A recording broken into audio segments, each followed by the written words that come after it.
Bonjour peuple congolais, ngaïde kolabino Christian Bola bien maman ba peuple mokonzi peuple souverain na ye koloba makamu ya mboka parce que situation ezali catastrophique. Situation ezali catastrophique bande konangai parce que buzoba eleki mingi na mboka na biso, buzoba eleki mingi na mboka na biso parce que donc tozali mutema mabe, tolingi kondimana te, tolingi ko yambale eloko ya muninga neti ya yo te. Donc tolingi donc bungai yango moni to komi na situation oyo. Situation oyo to komi nango bande ko nangai tozali ko kende na élection entre guillemets donc alors que ba condition eza réunité alors que situation ezali catastrophique na province nyonso ndenge ezali wana donc recensement salama malongati. Recensement salama malongati na territoire na d'origine nanga komate. Na territoire na yekuna d'origine nanga komate et yangwana balingba me batune élection ya buzoba to boyi be élection wana to boyi be élection wana mais quand même to moni que parmi ba candidat moko a émergé azali candidat oyo batu baseka kiye batu baseka ke nini ezali batu ya UDPS Chilombo balobi ki yaza na base te. Balobi ya na base te mais tala leo nenzambe a élevé mutu bato azali mutu ya simplicité, mutu bato azali mutu oyo a edaki papa Tshisekedi aussi financièrement tangu papa Tshisekedi avion na ye kangamaka na Kivu. Albert Moleka alobi yango ba vidéo na ye.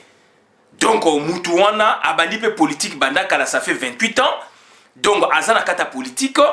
Donc muto batu alobaka na ete muto batazali très spirituel je sais bino vidéo lelo yo nzambe a élevé contre toute attente c'est-à-dire batu oyo ya UDPS Chilombo bango bamonaki bazali na base parce que élection sami démocratiquement na ba critère bango balingaki na Genève babimisa candidat ya candidat commun ya opposition et salami et muta facilité ki makamwana nyoso salama bien Félix Chilombo ou Tshisekedi, Félix Tshisekedi selon les cas. Na précisera bien puisque Boujo beleki mingi na makaba kombo. Donc alors que na tobotemi na Afrique awa donc ba papa na biso, ba koko na biso, ba kunola ba kombo ya ba ndeko na bango côté maman côté tata même ya baninga na ye. Oboti pe moi na boye pe pe komo na hote, pe si komo ya famille mais na batu mususu ça posait un vrai problème. Donc bandeko na ngai donc Martin Fayulu bomoni asali oesengeli azali ko sala oesengeli nzamba élevé abimi leadership donc azui leadership naturellement donc voilà et kwelié il faut qu'on dimaye na mapamboli o nzamba pesier.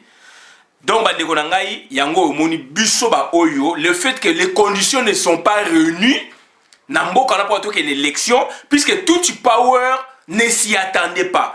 Tout power ba monaki ke ndenge ba tche Shadari a ko triompher. Ndenge ba bimisi dongo Chilombo a ko triompher. Et lelo ezali ko présager mauvais sort na tout power mauvais sort na Kabili ya ngwana kaka FCC do bazali lelo en débandade. Donc, c'est-à-dire, bazali qui prêt à organiser l'élection. Donc, voilà situation. Bakomi na bazali donc na bakomi contre mur. Donc, na yango tozo senga na candidat du peuple. Donc, Martin Fayulu, candidat ya ba Congolais. Martin Fayulu na élection oyo nanga lingaki oyo Hippolyte Kanamba lingaki. Martin Fayulu peut approuver bango le contraire. Donc Martin Fayulu vraiment tozali ko senga na yo kende na bango tina suka tozali ko senga na yo mema makambu komba ya peuple congolais ya libération peuple congolais tina suka bande ko nanga bobo sanité tozali na deux volets tozali na deux situation ya élection oyo ebimi na lolenge wana biso to sepela kana makambu élection te biso tozali bata soulèvement populaire biso tozali bata révolution batu ya mandoki donc bandeko na ngai yango wana tozali ko plaider lelo pe soulèvement populaire tozali ko plaider soulèvement populaire ndeko pona yo yeba mboka na yo ekozala libéré na yo et soulèvement populaire etali ekolo te soulèvement populaire etali parti politique te, soulèvement populaire etali songolo pakala te, soulèvement populaire ezali soulèvement populaire yaba congolais. Pour ne pas s'approprier na souveraineté na bango, pour ne pas s'approprier ba kanga bosomi na bango, pour ne pas libérer mboka na bango, muta ko libérer azali te. Ndeko na ngai donc bozo koyoka donc Sadek azali. Mais biso moko na nifuto la kisaki biso moko tozali. Biso moko la kisaki tozali na biso moko. Yango no moni donc professeur Jambele donc azali na mécanisme ya ko déclencher soulèvement populaire oyo abenyango ba kake liboso ko kweya ya mi liboso pe ko kweya pe mutu pe akufi soki raté ya mi balé ko raté te donc ba mécanisme ezali mis en place et yango na toyebisa bino batu nini bako zala na tendance ya ko accompagner professeur Jambele et na yango to moni donc Martin Fayulu azali prêt ya ko sangana na professeur Jambele na élan wana pour na tout ça la soulèvement populaire na élan wana puisque les peuple congolais na élan wana puisque les yo congolo lingi mboka na yo échanger yango na bandeko na ngai do soulèvement populaire etali ekoloté etali tribité yo muto lingi tribi ozana problème yo muto lingi ekolo ozana problème yo muto lingi province ozana problème de soulèvement populaire ezali Congo mobimba ndeko na ngai tangu lokito wane ko kweya kake ko kita ndeko na ngai accompagner yango place ozali il faut au kanga symbole la république soki okotumba yango tumba soki okotumba palais du peuple tumba soki okotumba donc palais de la nation tumba soki okotumba place premier ministre avant daka tumba soki okotumbaka puisque ça banda kwa l'état soki okotumbaka banque du Zaïre tumba yango palais de monnaie tumba yango puisque bambongo ezali kuna tozomona yango peti bambongo ezali po babomela ba Rwanda po ne bimaka donc bandeko na ngai donc soulèvement populaire ezali donc il faut que s'accaparer na ba institution ya mboka donc il faut ko bengana bo soto wana ko bengana batu wana donc ba buzo ba médiocre il faut ba kende donc tozonga n'esprit nouveau tozonga l'esprit ya construction ou reconstruction mboka avec des éléments nouveaux avec des animateurs nouveaux na palais du peuple wana ezala ba député ya sika na assemblée na sénat ezala ba député ya sika na assemblée nationale ba député ya sika donc gouvernement ya sika ba président premier ministre ya sika mboka ya sika renaître na ba cendre na yango donc mboka na biso ezali zika donc toza siko il faut to bongisa mboka na biso na ba cendre oyo ezali wana donc bandeko na ngai soulèvement populaire ezali très important soulèvement populaire ezali très important puisque tozali lelo na occupation nde balkanisation nde siko bazo kokango te yo ndeko tchaki tembe na occupation ya ba Rwandais otchaki tembe na occupation ya ba Burundais otchaki tembe na occupation ya ba Ugandais otchaki tembe na occupation ya ba Tutsi na kati ya Congo Tutsi congolais azalaka te mais na sala bino ba recherche na émission de ça na vie dit ba tout il est le sur bêtise de internet bazali plus de 293 000 donc 293 000 touti ba benyango ba touti congolais à la raté mais boy ba ba statistique 293 000 touti ba bengi bango ba congolais bazali na Congo do ba ndeko na ngai ezali passe mingi tozali lelo neti to community 3e pays ya ba touti na zone wana. Premier pays donc ezali donc Burundi bazali na 1400 donc ou 1040 ou 1400 touti 1 400 ou 40 touti Rwanda azali na 1021 ou donc 1000 et quelques donc touti troisième ezali Congo 293 000 touti quatrième ezali Tanzanie ezana ba 261 000 touti bandeko na ngai situation no wutu wapi 293 000 touti ezali batu o Hippolyte Kanamba koti bango durant 20 ans et précisément 17 durant 20 ans fidèle et précisément 17 ans o yazu bokonzi puisque ba statistique ancienne ezali pe koloba est-ce que biso tozali na ba touti congolais na 60 ans to indépendance bande konanga na lakisa bino. Donc on a 16 résolutions au batbakine na table ronde au lele et bimisaki loi fondamentale prélude ya constitution Lulabou jamais ba parla qui na ba parla qui donne un problème moko ethnique entre nos frontières.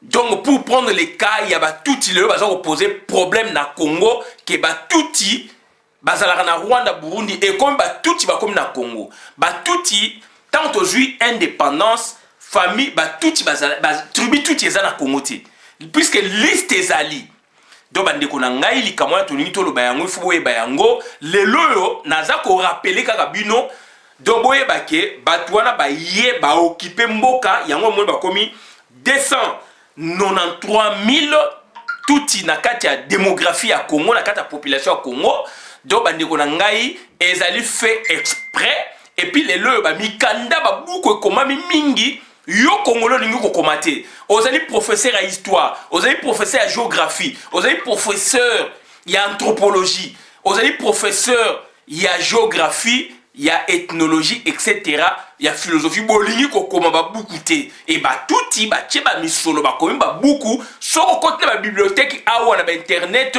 okomona makomami oyo komami bazo bake ba touti bazali plus de 293 000 na Congo mais ezali musala ya gouvernement ya ba touti ezali musala donc ya gouvernement Hippolyte Kanambe ezali musala ya gouvernement donc ya Paul Kagame ndeko na ngai donc tozali na cas d'occupation binomo bomoni grâce ou à cause ya propagande oyo entre guillemets ya ba élection bomoni na territoire Fizi ndenge batuti ba Rwandais to loba en général batondana maki pona kokumisa Shadari ndeko na bango et baza koloba Kinyarwanda na Congo baza koloba Kinyarwanda na Congo et drapeau ya Rwanda etelemi na kati ya territoire Fizi etelemi na kati ya Congo et salamaka na mokili nini n'époque nini mais boyebi mene malanga lobaka que Kinyarwanda ezali une des langues ya Congo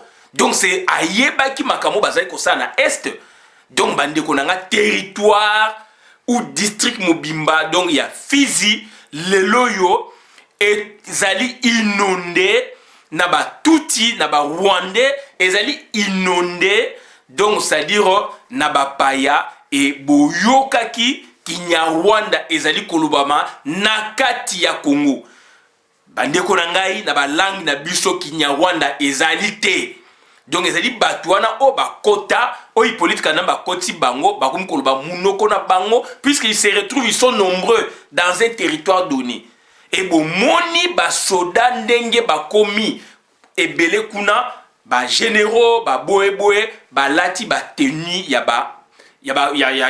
FRDC alors ce sont des Rwandais ce sont des Tutsis donc ezali komona na polele bande konanga ezali passe mingi donc ezali passe mingi et le loyo batu mususu ba kotsa biso ba tendance séparatiste bande konanga esengeli toza la prudent yo congolais il faut à la prudent puisque situation comme il est là Martin Fayulu la kota la propagande o yazali ko kende kota mo la travail la République ndenge pe bandeko ebele ba Antoine Tshilombo Tshisekedi bazali ko sala bandeko ebele bazali ko sala na ba propagande na bango et komi donc Martin Fayulu ke na kindu baboyi ake na kindu pourquoi parce que babi soi-disant territoire ya Hippolyte Kanambe baza ko banga Martin Fayulu so ake kuna akoza popularité koleka et puis territoire nezali ya président Kabila wana usurpateur puisque c'est un Rwandais donc na usurpation na indi alakisa bino ke Katanga ezali abutata na ye donc Maniema donc Kivu wana donc Maniema Kindu donc ezali bo mama na ye donc bandeko nanga et surtout ba politiciens bobengi ba congolais neti matata mponyo politiciens bobengi ba congolais lokola Koko Nyangi bazali kozala antidémocratique bazali kolakisa na batu ke balingi te que Martin Fayulu a circulé balingi te que ba congolais basala ba élection oyo bango moko régime na bango basengaki puisque situation est changée pere comme côté na bango donc bandeko na ngai donc yango toza ko senga na batu fu bozala prudent inapte scientifique oyo kamere du point de vue de sa méthodologie économique, c'est un inapte scientifique. Donc, il n'arrive pas à percer ou à comprendre une alerte sociale quelque part, une difficulté, un malheur social par rapport à la méthode de l'économie. Alors, il fallait une méthode de science ou de l'économie. Non, donc c'est un inapte scientifique et c'est ce monsieur-là qui construit, n'est-ce pas, par 3 fois donc on va projet à société soi-disant ou slogan il y a na campagne élection présidentielle boyokaki bomonaki na 2006 amemaki Hippolyte Kanambe ayebisaki bino nini donc bakotonga ba autoroute boye bakosala boye baboye mutamemaka maki abundaka te tout ça slogan moko ya buzoba et bayeli bino esprit ya reconstruction nationale basali yango te na 2011 ayeli bino biloko ya modernité basali yango te lelo akomi na Félix Antoine Tshilombo kangi na otage Félix Tshilombo azali prise en otage bandeko esengeli to aider Félix Tshilombo abima na mozanga wana abima puisque azali congolais azali ndeko na yo congolais akoti lubwaku il faut ko benda ye ko bimisa ye donc bandeko na ngai ça c'est un travail parce que donc na mukili ezali bongo on doit se compléter donc bandeko na ngai il faut to za mayele akangaki Félix Tshisekedi lelo Félix Lemsa ko comprendre ngo pona nini amema mboka na biso na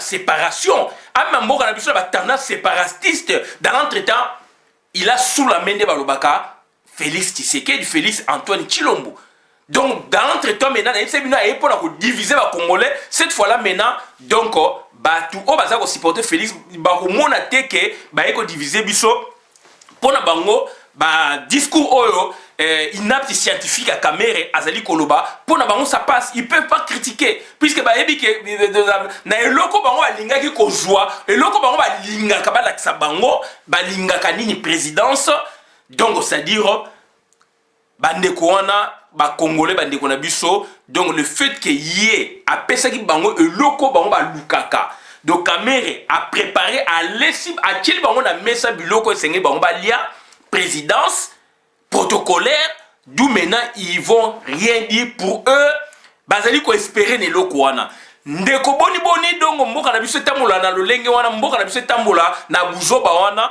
etambola na ba philosophie politique moko ya biso te mwana mboka oleka za pouvoir totalement mwana mboka za pouvoir politique la rwandais et yo ndeko ndimi yango bobima na libulu wana et le loko na biso ba tendance séparatiste ya est et ouest na Congo ezalaka te est et ouest na Congo ezalaka te ezali ba 4 points cardinaux normal ezali ça c'est la géographie mais on n'est pas divisé toleli tata bo moko maman bo moko ekolo bo moko donc ça dit bokonzi pe ezalaka moko na Congo et bokonzi ye oyo ezali ya biso te ezali ya bo moko te yango tozali donc contre bokonzi wana puisque ezali bokonzi ya libanda ya ba Rwandais ya ba Burundi ya ba Tanzanien ya ba Tutsi donc yango tozoko luka bokonzi ya biso moko pona to sunga yango tobi tata bo moko ekolo bo moko donc bokonzi moko donc congolais to la tendance séparatiste était congolais à est azalaka te congolais à ouest azalaka te gare à Kamere c'est un inapte scientifique azonga na mboka bo tata na ina bo mama na ye Félix Tshisekedi ozali ndeko na ngai bima na place wana Jama Kabuno pesaki Félix Tshisekedi 48 heures na makambu oyo basangana ki ensemble toza ko senga na ope pesa 48 heures na Félix abima to lobby le lo comprendre que do boza ko l'exactant il dépêche de l'exactant dans ba village donc puisque to lobaki donc ça dit on se complète quelque part bozo ko landa pe biso to beti mbela et zali batu na bino to beti mbela te oyo baza ko mona bien te o bazali na bloc moko monolithique donc ba ko mona makambo bozo bisa bango nous on est là on travaille pour la nation, on travaille pour le pays, tout le monde travaille pour la partie de mon côté. Le Yo réagit grâce à nous autres, puisqu'on a parlé, puisqu'on vous a dit que votre Félix est pris en otage. On l'amène par-ci par-là pour faire la propagande de l'INC, de Vital Kamerhe. Chose impensable, donc, sous Etienne Tshisekedi. Dans votre IDPS. Donc ça dit bande konangai, il faut to na mayele toyeba inapti scientifique wana aza koyela biso ba tendance séparatiste que soki Martin Fayulu azwi bokonzi présidence akonome soit Bemba aza muta bandundu akonome soit Bemba soit Muzitu aza muta bandundu Bemba aza muta Equateur batu ya Ouest et que boy ba discours wana na Congo ezalaka jamais ba discours wana Congo ezalaka jamais. On a connu le MPR parti État dont son secrétaire général fut de l'Est. Son secrétaire général fut un grand monsieur de l'Est, un rassembleur, papa, papa Kitima Bini Ramazani. Il fut de l'Est. Bande Konangai, il faut to bimana babuzoba. Papa Mobutu a nommé premier ministre Azaï pe Mutuya Est. Totange la bino Birindwa. Azali ici à IDPS.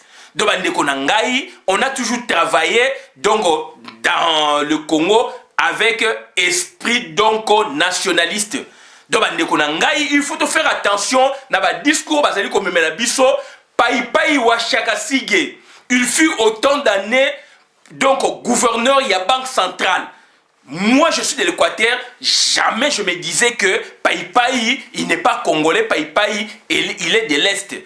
Je ne l'ai jamais dit. Ou il est de l'Est, donc moi je me sens mal parce que je suis de l'Ouest. Ça ne se dit jamais, ce n'est pas notre vocable, ce n'est pas notre discours. Donc Kamere c'est que Kamere quitte ce langage que Kamere, n'est-ce pas, se taise par rapport aux problèmes congolais. Donc Bandeko Nangai, il faut tous à la conscient. Il faut tous à la conscient puisque Bandeko Balingi ba kotsa biso na mubulu.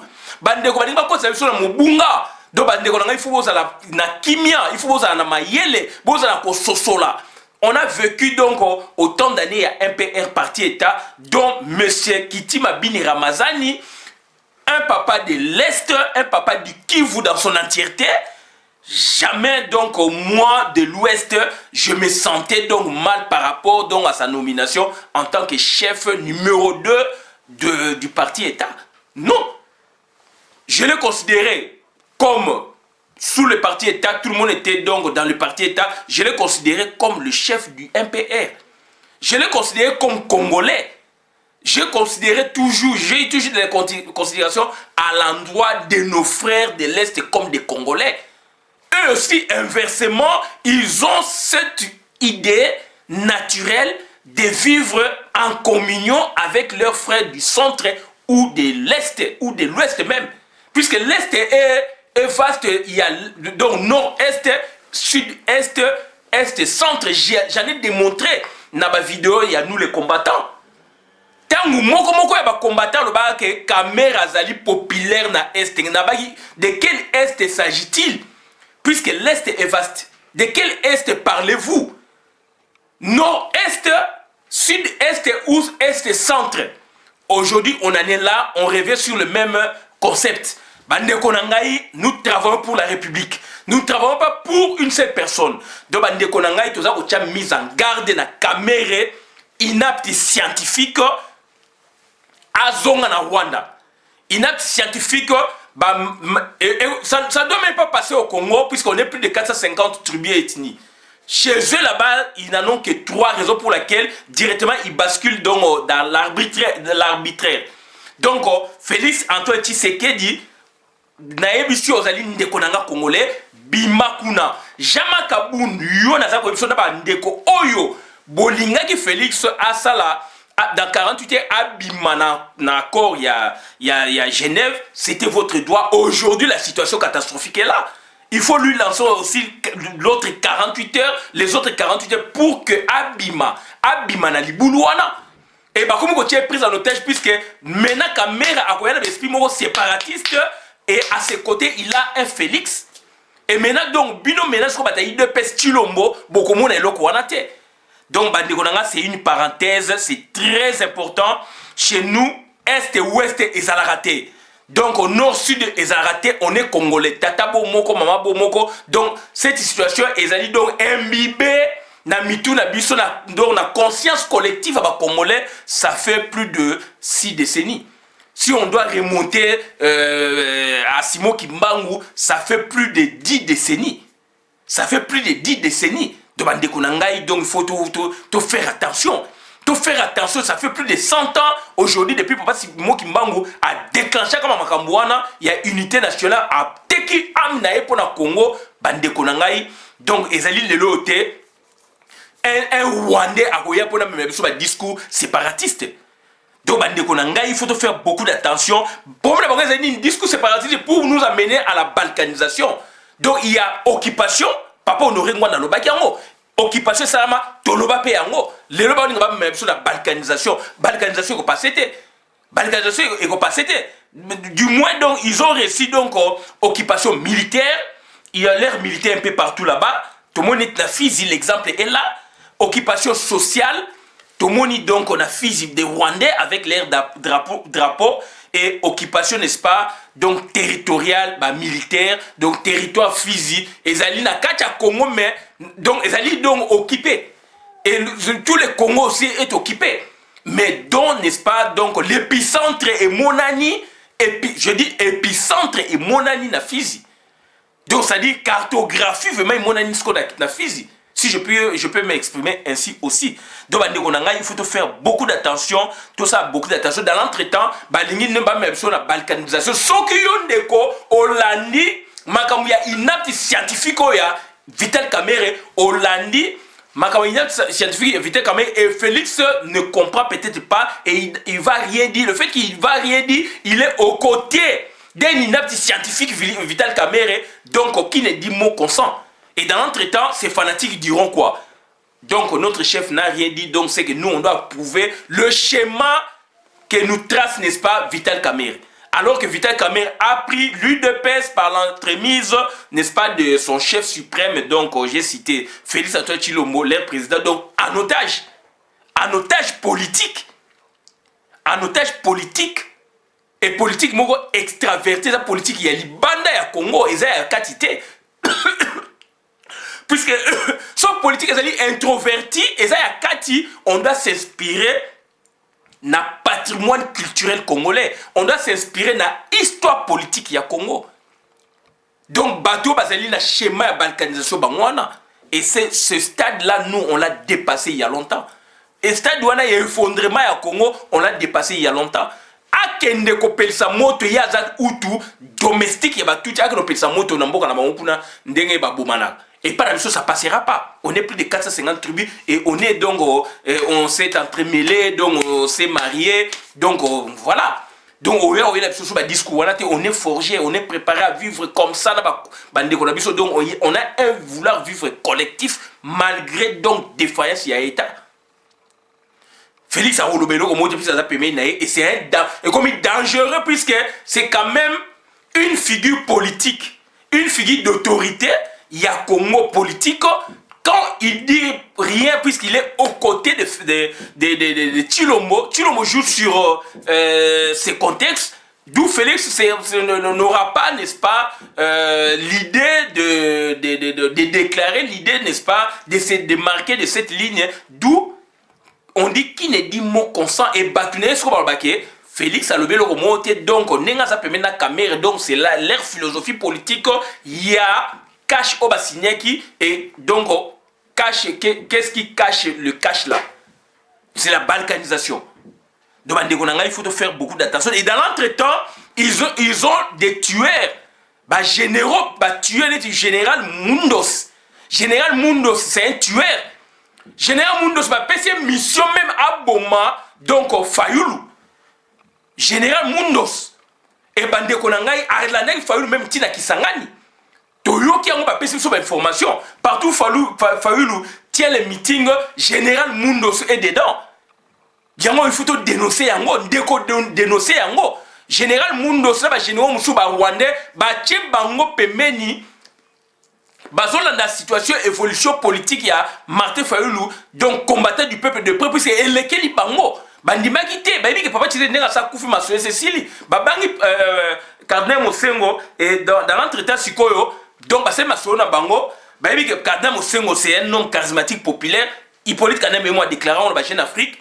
opposant na yé alobaki c'est qui maintenant c'est ta papa tisé ko c'est qui c'est monseigneur cardinal Mosengo et le lorsqu'on peut fallu la bimi na lupemba wana ezali ko déranger bango et général Mundos azali ko suivre pas à pas évolution il y a Martin Fayulu et il a même la mission pour Martin Fayulu bande ko ngai fubo yeba yango ba Rwandais wana donc bazali wana na Kasai bazali bo partout par-ci par-là basala ki piège na bango donc ba attenter na vie ya Martin Fayulu wapi na Kindu basali ba jena ba attenter na vie ya Martin Fayulu na Kasai même et même na Bandundu pour na ba bo Martin Fayulu na 3 endroits wana ndenge tozu information yango esengeli to lobelango bino.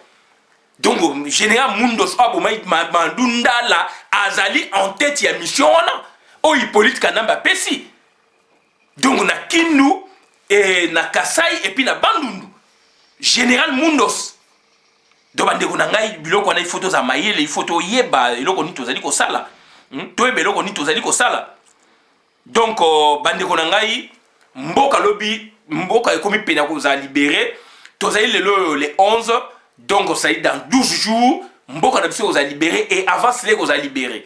Et na yango, la situation ezali, préparation ezali, donc soulèvement populaire, mécanisme ezali, mise en place, kaka liboso ko beta, yami balé, ya liboso pe mutakufaka, yami balé, ya liboso se raté mi balé et ko raté te, oyo, professeur Jean Bel, na yo congolais oza na kati, puisque ezali makambu ya ba congolais ba parti politique te. Donc, toza ko la kake et ko kweya. Kake ya liboso eko kweya soke raté ya mi balé eko raté te professeur Jabel na ba ninga na ba congolais donc c'est à dire l'association munene ba bengi pe et donc solidarité oyo ba parti politique nyoso congolais na kati au peuple congolais na kati peuple congolais tie maboko donc bomoni donc ba préparation ça makasi donc eloko ne ko kweya pona ko bengana busoto wana ezali mboka na biso il faut tout ça la quelque chose. Tika la papayate, ezali ya biso. Ya mwana do bandeko na ngai, il faut boye beloko ezali très important. Donc ça dire donc eloko ezali très important donc balkanisation pour na répéter ezali makama mboka na biso te, ezali makama ba Rwandais ba kenango kuna balkanisation to boy, biso to ezali soulèvement populaire pour na to bengana buzo ba oyo donc na territoire oya biso donc pour na to recouvrer dignité na biso bolingo oya biso et puis donc l'obito travailler donc on a plan de société ezali il y a conférence nationale souveraine plan de société au Congo et sala ezali conférence nationale souveraine à part plan de société oyo ba congolais ba salaka na table ronde ya Bruxelles deuxième plan de société au basali ezali na conférence nationale souveraine donc ezali question ya ko actualiser yango. Et ça dit que contextualiser en te mais ko actualiser yango et ça sur un contexte en c'était un contexte nouveau na ba impératif il y a développement et l'élo et donc na yango na plan de société il faut qu'il y ait des animateurs bateau ba ko animer gouvernement bateau ba ko mema gouvernement na lumière na ba travaux ba projet ba ya reconstruction Congo ensemble avec les Congolais on va repasser le Congolais lipa bandeko nanga problème tozali na ngwana et na yango donc bandeko nanga do tozali na plan de société tolandi ba politicien nyos tout makaba lobi ezali ba aventure donc mutu moko za plan de société donc convaincant azalité plan de société ezali au Congolais bimisaki mayele nanu to appliquer ngote ezali conférence nationale souveraine un grand plan de société pour le développement tentanculaire donc il y a Congo. Et plan na et c'est actualiser en gros les loyaux par rapport à l'impératif à développement les lots notre pays va démarrer en trombe. Donc bandeko na ngai donc ils sont animateurs au ba mema biso na transition puisque on n'a pas besoin il y a ba élection ba buzo ba wana. Tous ça besoin d'élection wana ti. Yango to lingi donc soulèvement populaire et salama donc projet administrateur et quota cardinal Mosengo akumela et Denis Mukwege akumela et boyebi Denis Mukwege a outi ko joa prix Nobel ya paix boyoka discours ya homme d'état par rapport à aventurier bazali kuna bandeko na ngai nazali ko féliciter ko remercier mingi docteur Denis Mukwege administrateur adjoint discours au PC ezali fédérateur. J'en suis très fier. Je suis vraiment ravi d'avoir deux grandes personnalités internationalement connues, mondialement connues, très compétentes pour diriger demain déjà notre pays. Et en cela donc, je vous exhorte d'aller dans ce sens. Le discours est fédérateur. C'est ça à quoi nous attendons. C'est-à-dire c'est un discours qui réunit tous les peuples congolais partant. Donc c'est un discours qui est expressif et qui a tout expliqué. Donc, c'est-à-dire, donc, vous avez mis en exergue, donc, c'est-à-dire, le problème congolais au niveau, donc, de la scène internationale. Donc, Dr Mukwege, merci mingi. Donc, Ozali Mutabwanya, au Bangite, au lobby Makambu, au Congolais, au lobby Makambu, Oyo. Ba combattant, ba résistant, ba révolutionnaire, ba lobaka. Yango to comme il est l'époque à révolution. Moi je suis révolutionnaire. Donc je suis combattant, résistant, révolutionnaire. Donc on est maintenant dans la phase de la révolution. Phase de la révolution, c'est la transformation, c'est le changement en Mboka. Donc moi je suis dans cette optique. Vous êtes dans cette optique. Yo Congolais dans cette optique. Docteur Moukou dans cette optique. Wana. Donc Cardinal Mosengo azan optique wana. Donc bandeko na ngai na sepeli mingi na discours ya Dr Mukwege soto zanya batu boye mine mitanu bandeko na ngai mboke ke liboso. Donc bandeko na ngai il y a des leaders au bazali donc na conception na au bazali ba discours fédérateur. Ya ngwana tozana bezo batu wana par rapport à aventurier oyo. Bravo Dr Mukwege au longoli biso soni. Bravo na médaille oyo zuwana mana ndimi ezali ya ngai na ndimi ozali ko représenter ngai. Donc et puis message na biso eleki Dr Mukwege naloba lisusu nini naloba na munoko nini message na biso eleki do bandeko na ngai et puis na féliciter bandeko oyo basambwisi lui Michel ndoki wana ya Congo bopanga yete azali mutu lokola yo ndeko tangu yo lobelaki ye. Est-ce que asali obanga kiye pourquoi liboso tangu yo lobela ki est-ce qu'il y a azali nzambe azali mutu lokola yo azana sang chaud azana squelette comme yo azali vertébré comme yo kobanga ka batu wana te s'il faut lobela o lobeli et mindele tangu lobeli bango boye na poisa bandeko na ngai ba banga kamabe puisque azali interpellé na mboka na bango donc na continent na bango azali aussi interpellé na conscience et azali interpellé na mboka na bango na communauté na bango donc ndeko na ngai na sepeli tala mutu wana lui Michel asali tout mwana na Charles Michel comme premier ministre likolo ya Congo likolo nkitana yo Congolais azali pauvre Dr Mukwege lobi yango. Bon pensaka pe na Congo tant bozali ko sala bolimbo sa ba voiture électrique bon pensaka pe na Congo et guerre wana donc malheur ya peuple congolais eumeli likolo ya batu lokwa ba lui Michel batu lokwa ba Charles Michel bande ko la comment expliquer individu ndengwana asaka na biso azwa biso en otage alors il a des milliards partout pour la kumisa un Rwandais oh ya tie na pouvoir pour na anyoko la biso ba biso plus de 8 millions de morts donc et puis accueilli na parlement oya bango pour na senga ba lever ba longola ba sanction wana ba supprimer yango ya Shadari ya boyeboy ndeko nanga est-ce que mutu na ça normal bandeko ma bravo na obo sali il fallait bo finga et bien ba lekio de loko mokote bo banga ka bango te à l'école de l'autre bobanga bangote na sepeli la bandeko ovma bazwaki courage o bakendaki na salle ko kumisa no Dr Mukwege merci o pe bazaki libanda na babalabala Oslo ko finga ko ridiculiser ndeko wana merci biso pe to sala pe vidéo to lobaki yango vieux Paul Sampour asali yango na kati ya institution ya parlement ya donc parlement européen de la carte union européenne donc ça dit asali qui contrepoids en lui seul il représentait toute la nation congolaise en lui seul il représentait la vraie opposition vieux Paul Sampour bravo du sous donc ndeko na ngai soto keine elan oyo mboka ezali ko kangwama et puis mboka ezali ko fungwama toza ko za liberté na biso kalate toza ko za liberté na biso kalate puisque Sadek Neboyoki bazali na réunion le 17 décembre bazali wana ko statuer sur le Congo donc Hippolyte Kanambe balobi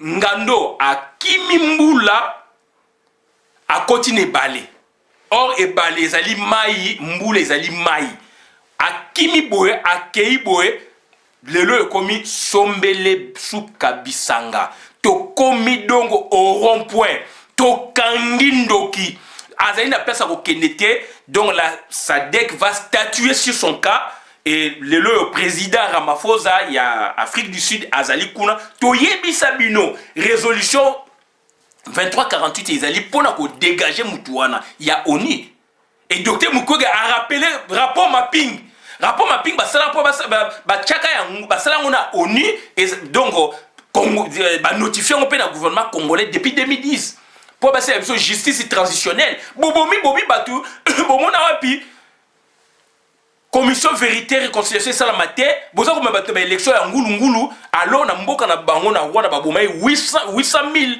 bandeko na bango moko me basala ba commission wana boni biso ba congolais to kufe belé biloka bongo salamate donc yango vraiment na CPI na docteur Mukwege a évoqué ba point saillant ba point vraiment baloba ba point o esengeli ba point vraiment qui fâche et azali pe mutabwanya to sepeli na yango et SADC ezali ko statuer kalaté mutu wana azali ko kweya azali ko kende na ba shadari na bango na batwa nyonso yango wana biso to kozela SADC te SADC asala musala na ye SADC bandeko na toyoka na malamu SADC asala musala oya ye biso ba congolais peut tout ça musala oya biso seulement populaire tant biso to kosala eloko wana et ko permettre SADC na ba communauté internationale mususu pour na ba yape ko appuyer biso tant que biso to kosala eloko mote e ko bouger te puisque ba SADC wana ba ko sala o bango ba sengeli s'occuper de salité batanda c'est au commando et sengeli sur le map populaire des procès Jean Belja avant ici ba structure donc avant ici déjà donc kake wana ezali sous yete ezali makambu ya biso nyonso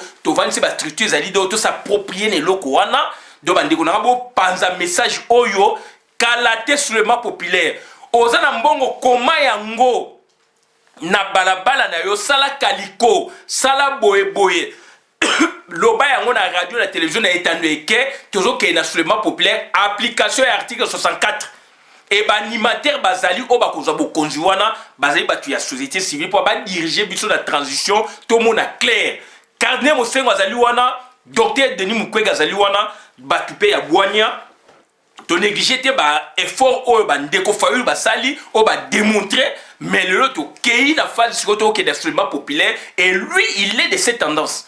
Donc lui, Martin Fayulu a une tendance wana. Donc beaucoup de monde a l'aime bobi mais ndenge ni ozo ba Martin Fayulu ozo ba sous ba administrateur bande konangai logique ezali bongo puisque to lingo kango la mboka donc mutu nyonso o akoya na tendance ya ko sa sur le map populaire yango ezali thérapeutique na biso eza remède na biso kisi na biso dans libiki na biso kisi eko sauver biso ne yango wana sur le map populaire ça sur le map populaire to ko kana te batu ba mindele ba considérer biso te donc batu ba banga biso te il faut tout ça sur le map populaire et to zali prêt à kosala ngo kala mingi te avant le 17 wana donc ngala ba ki le 22 le 23 mais ce que ko sama avant le 17 ozama donc esengo mingi il faut te déclencher sur le map populaire tango donc ça dit biloko ezali na moto to déclencher sur le map populaire akimi mai akeine bali a contourner a décision ya SADC ezabwe akeine ba fofu ya ke gauche droite mabe azongi boye lelo atikali na 12 jours